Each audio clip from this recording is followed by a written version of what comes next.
Welcome once again. I'm Martin from Reedsy, and I'd like to thank you for joining us here for another Reedsy Live, our ongoing series of webinars where professionals from the Reedsy network come and share some of their knowledge and experience with you guys right here on the internet. But yeah, we've got almost 100 people joining. We probably won't start the proper presentation for a few minutes, but let's take this opportunity to welcome Allister to the presentation. Hello, Allister. Can you hear me? Hello. How are you? Good, I'm good. Thank you for joining us today. What I'll do, I'll let you get on with this, and I'll be back later at the end to help out with the Q&A. All right.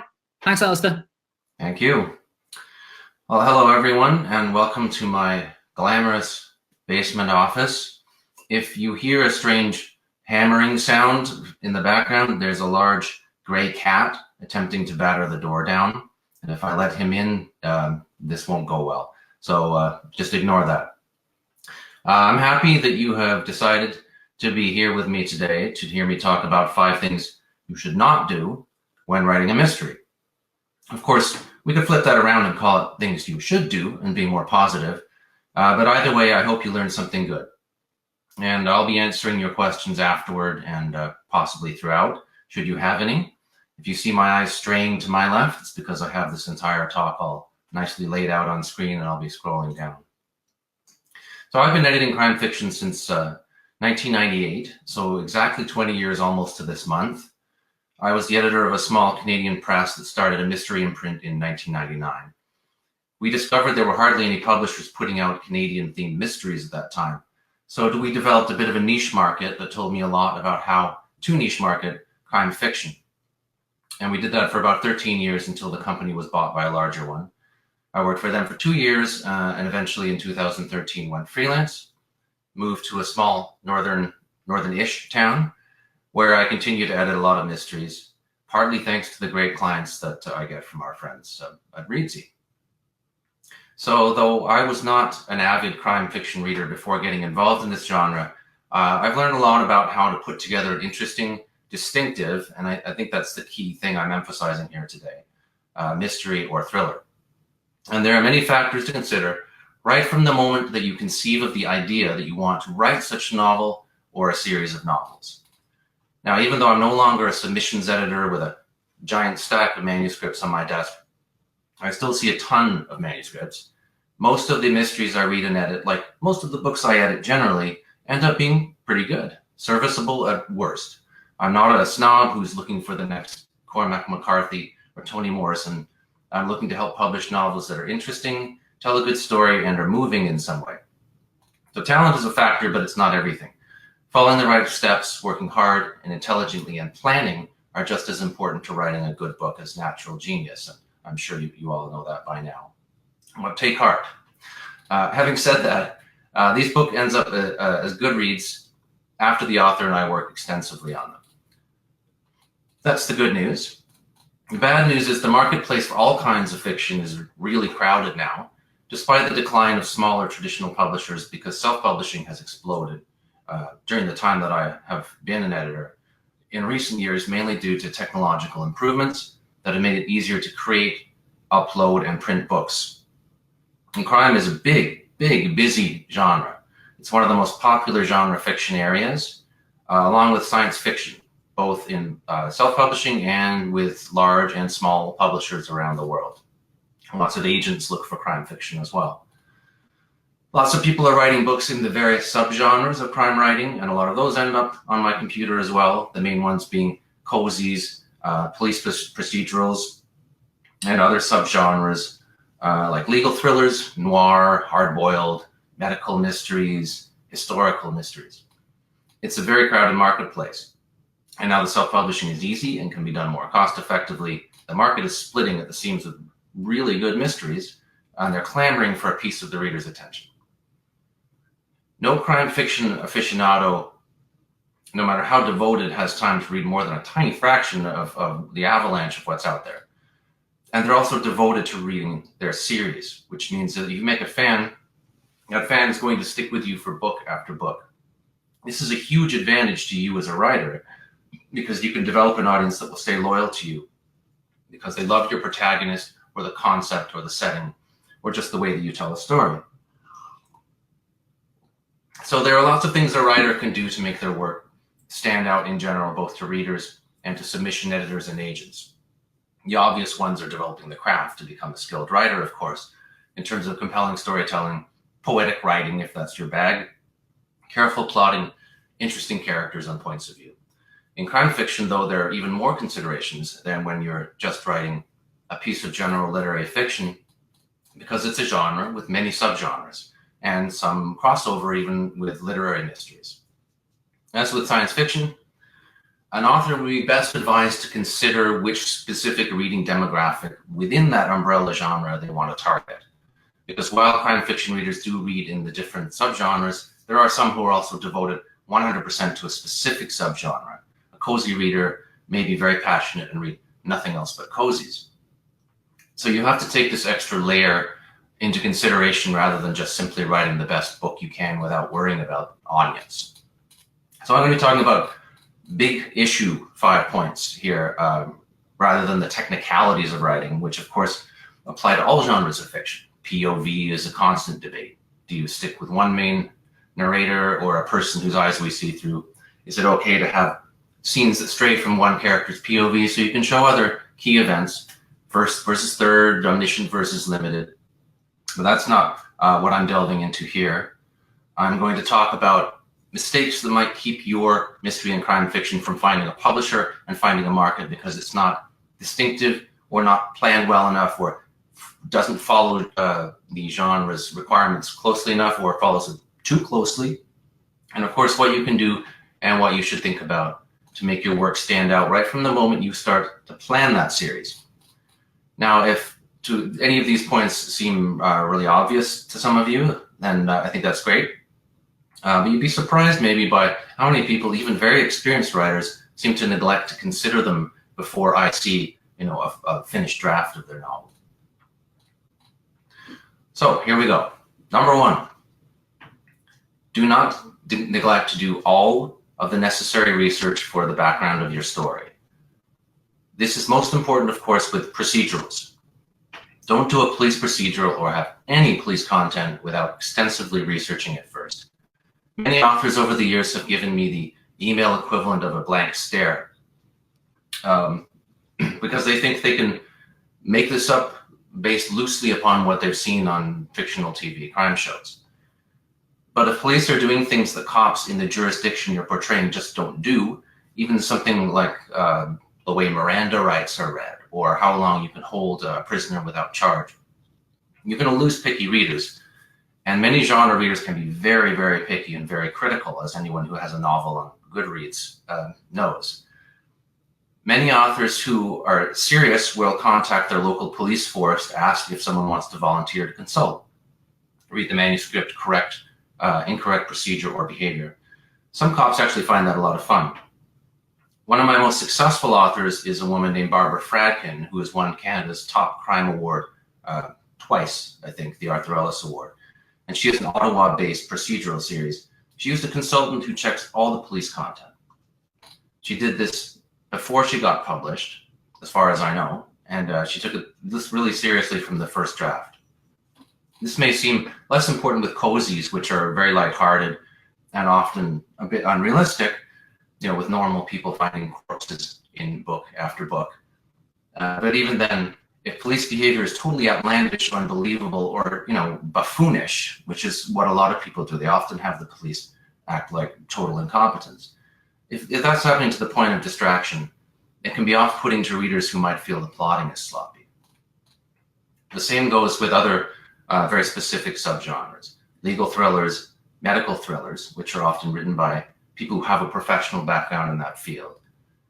But if you don't find out how a court case is run in your jurisdiction, or find out what the procedures are in a hospital for medical or administrative tasks, any research that makes the work authentic, if you don't know it, research it, and it will make your book so much better. One of my recent Reedsy client, Rachel O'Day, has a medical thriller titled Code Pink, which is getting some great reviews. Well, Rachel happens to be a nurse in Texas, so she knows her stuff and there's a really authentic feel to it. Now, that doesn't necessarily mean you have to only write what you know, because that would restrict all of us who haven't really done anything exciting in our lives. But if you haven't lived the situation, research it, and that applies to everything, of course. But it's something that you need to consider, especially with police work. Number 2, don't assume that whodunit is the only key element in a crime novel. Yes, the Agatha Christie stereotype is still a lot of fun, and of course, it's a staple of cozies. But some crime novels don't even conceal the killer's identity, and the mystery is in how they're caught. Another recent personal example by a Reedsy is the novel Azrael by M.T. Ellis, an Australian I work with, and she just got shortlisted for an independent publishing award. For this novel, we know who the killer is from the start, but she fills in interesting info on the killer's background so we know how his psychology developed from the time he was a child. We don't know how he's going to get caught, but we know who he is, and it doesn't make a difference to the suspensefulness. So I guess another way of putting this is, don't fall into customary genre patterns. I've seen hundreds of cozy-style mysteries that don't offer much distinctive, but of course they do always have the whodunit, the red herrings. And then at the end, our sleuth homes in on the killer, finally unearths them, and then goes to meet the killer without a cell phone, without calling for backup or telling anyone else where they are. Then the killer catches them and is going to kill them. So our hero says, before you kill me, tell me the story of how you cleverly pulled this all off. And this Stalin helped save the day one way or another. This plays out in book after book. Now, I'm not saying don't do that either. Some very successful and fun and well-written and entertaining series I've worked on have featured that trope. But before you fall back on that, think about what's best for your story, not following genre conventions that might not work for you and what you want to say. Number 3, here's a slightly more abstract piece of advice that may seem contrary to what I just said. Mystery readers are not always genre focused like a laser, but they can be in certain key aspects. So do not mix genres to the point where your book can't be marketed to that demographic. We want to avoid falling into boring patterns, as I've just noted, but we also don't want to go so far that we alienate our potential fan base. This may not seem fair, but it's important, and when marketing a self-published book particularly, you really need to be able to home in on a demographic you want to target. Is your novel a cozy? Then don't be putting in a gory bloodbath or scenes of extreme sex. Do not even think about it. Cozies are almost uniformly gentle and fun and genteel.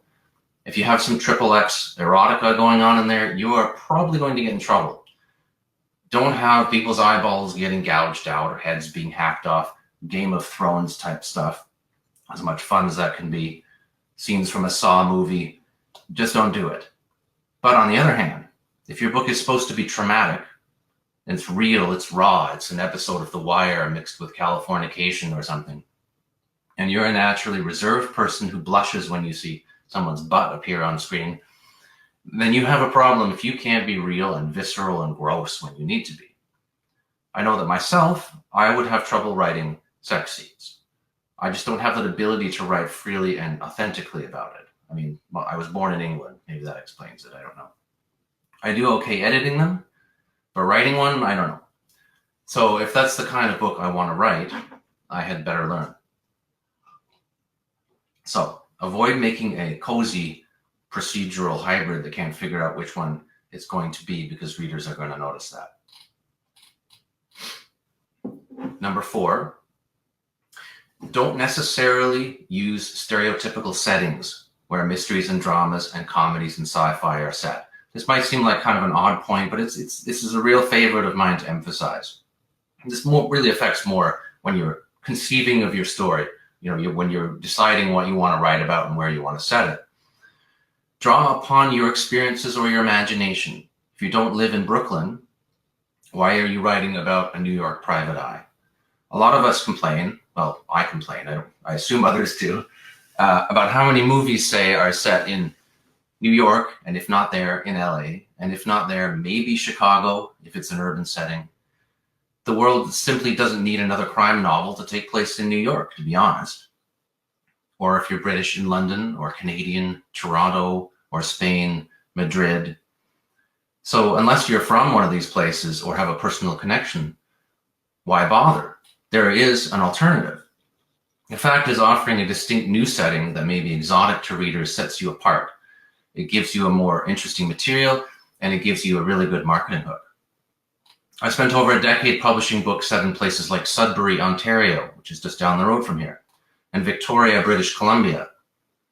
And those books weren't just read by people from those places. They had fans all over North America, even the world, who loved the settings that may have been prosaic to the authors, but were exotic to the readers. I come from a town, I live in a town that has 50,000 people.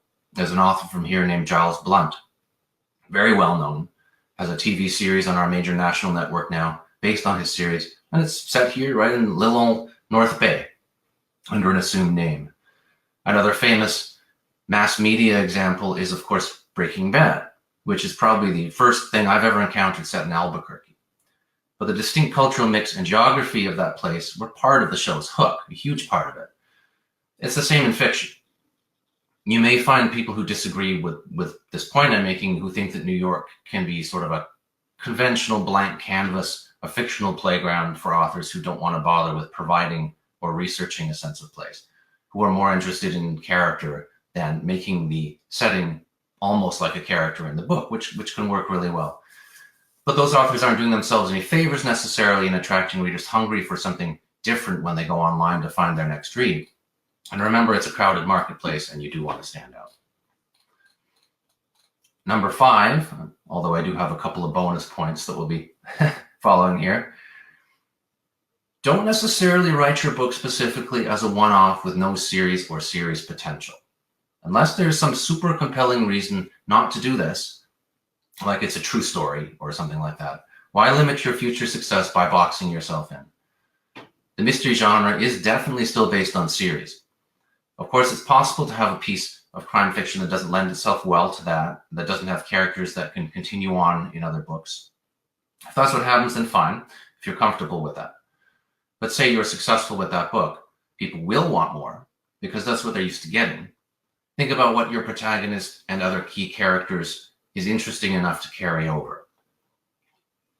There are themes you can expand upon, subplots and backstories of other characters or settings. Make those secondary characters interesting enough now in book 1 so that if you need them later on, an interest has already been established. One of my most successful series of cozies while I was publishing was the Camilla McPhee Mysteries by Mary Jane Maffini, who has gone on since then to publish further series with Berkeley, Prime Crime. So she's done very well. Her character was a lawyer, but she created a cast of colorful supporting characters. And in subsequent books, the plots would highlight each of these characters in turn. A nosy old neighbor lady, an annoying sidekick from Nova Scotia. She established these characters with a mind to highlighting them later, and it paid off. There were several successful books in that series, and it allowed her to move the stories to the other settings around Canada because the characters had lived in those places. But just last year, I worked with a client on Reedsy who wrote a really good mystery that I was high on. And I asked her, so where are you taking this next? Another book? The book had been getting some really nice reviews. It was already out. And she gave me that email equivalent of a blank stare. What second book, she says. I was just trying to get through this one. Now, I mean, I understand that. Writing your first book is really hard, and just getting it done is a huge achievement. But you can often find that series potential after the fact without pre-planning. However, you will find it a lot easier with planning, just like everything else in life.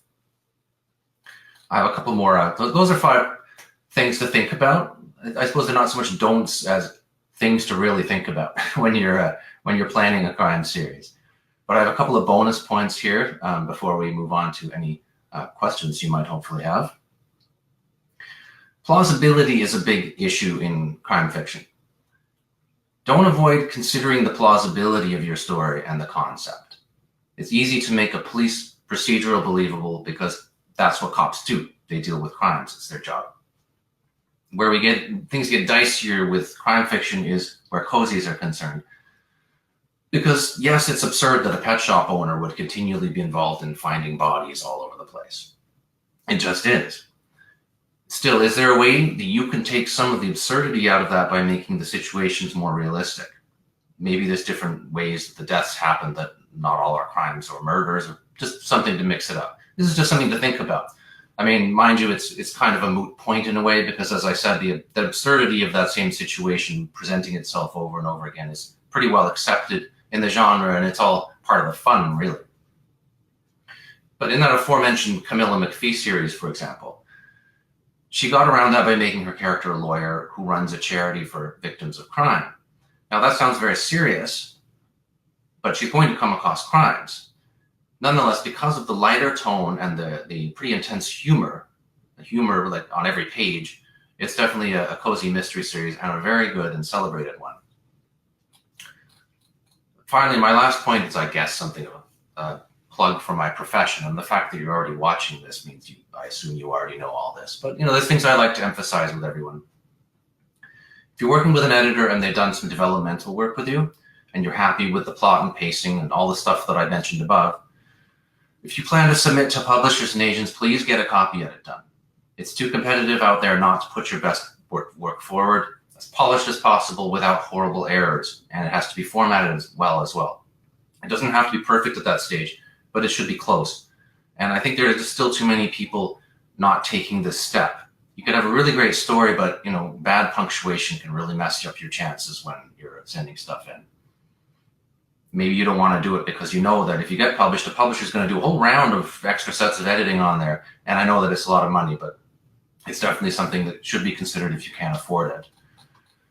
And part B to that is, if you're going to self-publish, obviously you're going to get a copy edit done, but do get a proofread done as well, either of your final Word file or, even better, of the laid out book, to find last errors, typos, possible design or layout errors. Proofread is best done of the design book because, yes, you can see places where there's bad line breaks, all kinds of different typographical problems. It's also best to get a different editor to do the proofread to get a new set of eyes on the manuscript than the original, because authors and editors' eyes become tired of reading the same text over and over again. So get a pro for that final look, and you're going to have something as good as Doubleday will put out, easily. It's worth the money if you're serious about building a career, and I believe that you can. That's why I do this work. So there you have it. I think I'm right about on time. Lots of don'ts, but also some do's about how to make your mystery stand out, how to make sure it does well, and by planning in advance how you're going to go about it and how that can help you market as well. I can't emphasize how important it is to be able to target that readership when marketing. Being in a genre is a lot easier than writing general literary fiction. It really allows you to target your audience, but you can do even better than just that initial targeting of the genre. So if this provided you any good food for thought, I'm happy. Awesome. Well, cool. Thank you very much, Allister, for being with us tonight. All right. Thank you, everyone. Thank you, Allister. Bye.